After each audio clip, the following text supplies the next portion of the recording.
All right, first major snow of the season, and we had to fire up the snowblower. But after several attempts of just cranking and cranking and cranking, I just couldn't get this thing started. And I couldn't find the air intake to use starter fluid. So hopefully this video can help you out. We're going to take off the actual chute.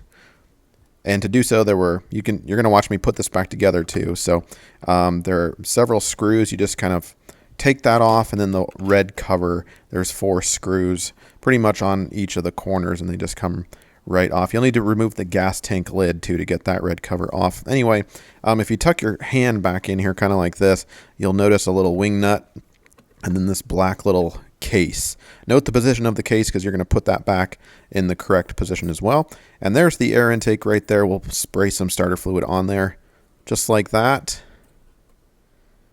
We'll come over and we'll start it up.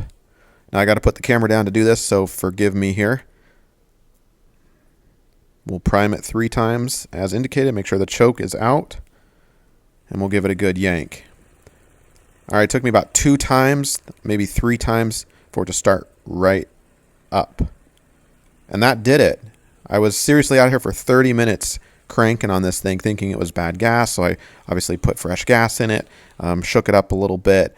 It wasn't that. So something's going on. But anyway, this is a quick fix. And before you start putting it back together again, I recommend you kill the engine and just let it sit for a couple minutes. And then try starting it back up without that starter fluid. And in my case, it started right back up. So that was a green light for me to go ahead and put things back together. To do so, we'll remove the gas cap really quickly. Careful, the engine is really hot if you've been running it, right, even for that short amount of time. So you want to cover that gas tank back up as quickly as possible so those fumes don't ignite.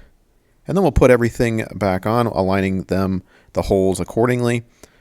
The chute itself and the little base for the chute, the black pieces there, align just like that. And there's a small screw goes there, and then 3 larger screws around the side. These are the ones we took off earlier, which you didn't see, but pretty simple, like I said. And then the red plate, there's 4 screws, like I mentioned earlier, 1 in each corner pretty much.